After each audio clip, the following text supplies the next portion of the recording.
Inteligência emocional. Você disse aqui que para ser um professor de elite, o cara tem que ter inteligência emocional. O que você quis dizer com isso? Tem muita gente que é muito boa, tem qualidade, às vezes o cara, inclusive, ensina bem, é um professor bom.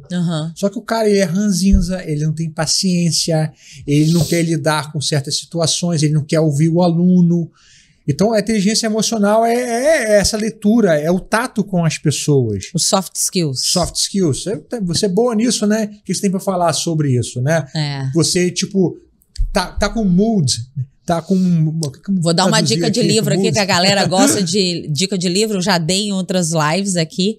Como fazer amigos e influenciar pessoas. Normalmente, o professor de música, né? A pessoa não acordou e falou, caraca, eu quero ser um professor de música. O cara é um artista, o cara gosta de tocar, o cara sonhou com uma carreira, né?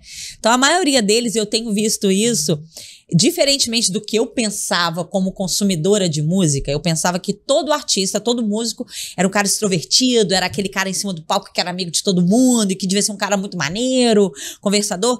Mas na prática, que eu tenho vivido, tanto como dona de escola e eu tenho professores de música que trabalham para mim, quanto casada com o Matheus, eu vejo que é o oposto, na sua grande maioria. A maior parte dos músicos são pessoas introvertidas, pessoas que precisam se recarregar sozinhos, ter o seu tempo. Não é aquela pessoa que chega fazendo amizade com todo mundo. Então, eu acho que esse lado de soft skills para o professor de música, no caso, que é ou queria ser um artista antes de se tornar um professor, é algo que deva ser trabalhado.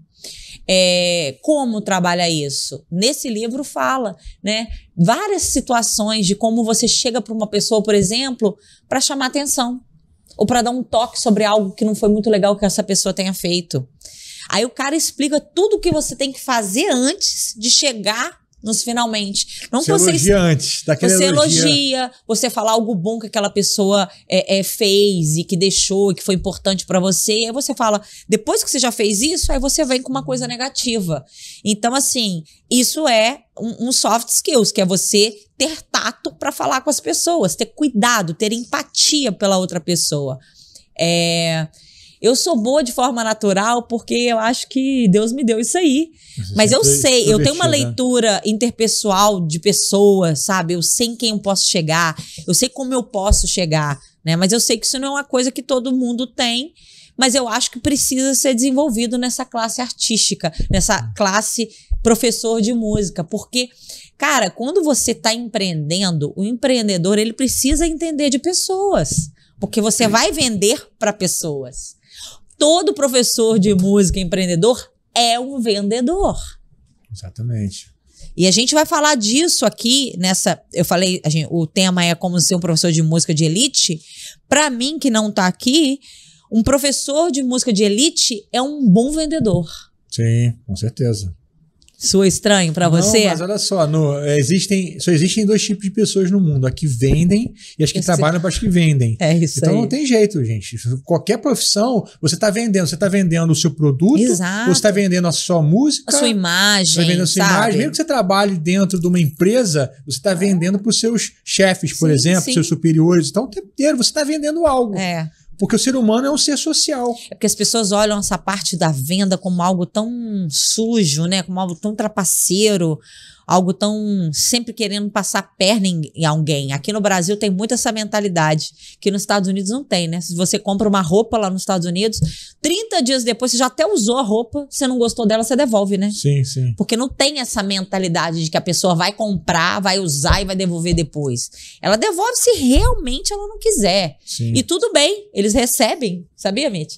Eles recebem 30 dias, 60 dias depois do que você já comprou e te devolvem o dinheiro. E uma coisa que é importante também se você for perceber, às vezes o aluno ele fica anos com o professor porque ele cria um vínculo emocional com o professor.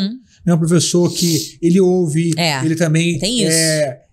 Se torna um amigo, se torna alguém que ouve, que dá feedback, é uma pessoa que tem mais experiência. Eu não tô falando que você tem que ouvir, ser um psicólogo. Não, claro, mas se ele não tem inteligência emocional, ele pode até criar certas, vamos dizer, certos traumas. Sim. Tanto é que a gente ouviu várias histórias de pessoas que foram traumatizadas por um professor de música. Não, eu acho você tem a mão pequena, isso não é pra você não, isso você não vai dar conta, você é muito sem ritmo. Cara, eu vejo o seguinte, tal como o músico, ele se prepara para entrar no palco, quando ele entra no palco, ele precisa respirar, ele precisa botar um sorriso no rosto, independentemente do que aconteceu no backstage. O professor, cara, quando ele entra para dar uma aula, ele precisa botar um sorriso no rosto. E deixar o que aconteceu para trás. Sua vida, entendeu? O aluno tá ali, ele precisa receber o melhor tratamento. Sim. Ele precisa ter uma pessoa que vai estar com um astral alto. Pô, eu já tive um professor meu, no caso, né? Eu sempre cito esse professor lá na Berkeley, que o cara olhava pra gente assim com uma cara de tristeza, ele sempre queria acabar a aula antes, perguntava se poderia liberar os alunos. O cara ficava tão chateado com aquilo que eu falei, pô, eu tô aqui tão longe, pagando um preço tão alto pra estar estudando na nossa faculdade, e o pra chegar aqui na frente do professor e o cara tá com essa falta de motivação. Pô, o cara perguntando se pode ir embora mais cedo, sabe? Eu quero vir aqui, eu quero ter o melhor do meu momento, né? E isso é o que vem em nossa pauta agora, que é o próximo passo. Sobre profissionalismo. Você falou que um professor de elite tem que ser profissional. O que você quis dizer com isso? Olha, o profissional ele vem dentro dessa questão de ter um método, tá? Isso para mim mostra profissionalismo. E se você tem um método que ele é apostilado, isso ainda é melhor, tá, gente? Porque você pode ter um método, a sua metodologia, não necessariamente isso está traduzido numa apostila impressa.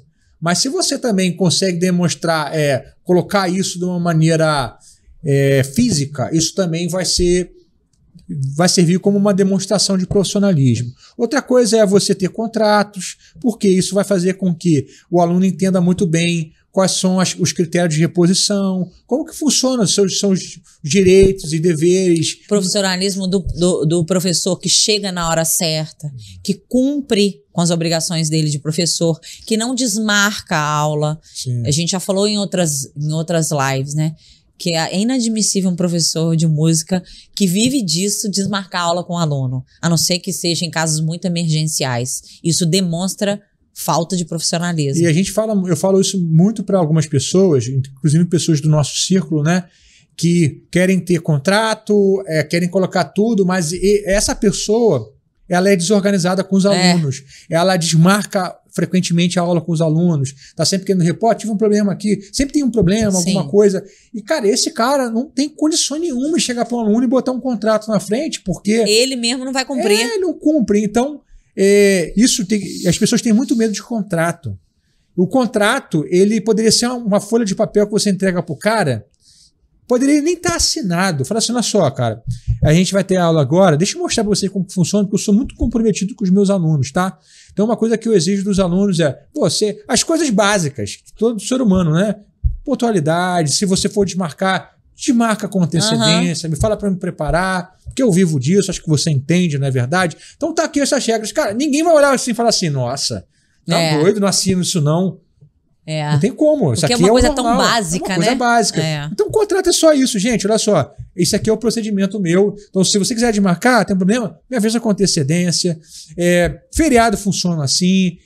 Você me paga o mês, eu reponho essa aula dessa maneira. Ou eu cobro por mês, no mês que tem feriado, você vai ganhar essa aula que não foi dada no mês que tem 5 aulas. Ou então já está embutido no preço o valor dos feriados. Muitas escolas trabalham assim também. Até porque se você for parar para pensar, no ano, normalmente os feriados, você pode usar essa justificativa. Ó, cara, tem meses que tem 5 aulas. Então exato. Tem meses que tem 3 porque tem um feriado. Então, no final das contas, o aluno não sai perdendo. O que eles mostram, essas escolas que utilizam dessa forma, o que eles mostram é que eles não vendem um valor de hora-aula, eles vendem um pacote de aulas. Entendeu? O pacote de aulas, aquele valor é para um pacote específico que já está incluso. Aqui no Rio, a gente tem um grande amigo, que é dono de escola aqui, ele vende assim. Então, assim, depende se tem feriado ou não, o valor das aulas são aquele ali, e ele não repõe feriado, porque já está embutido no valor.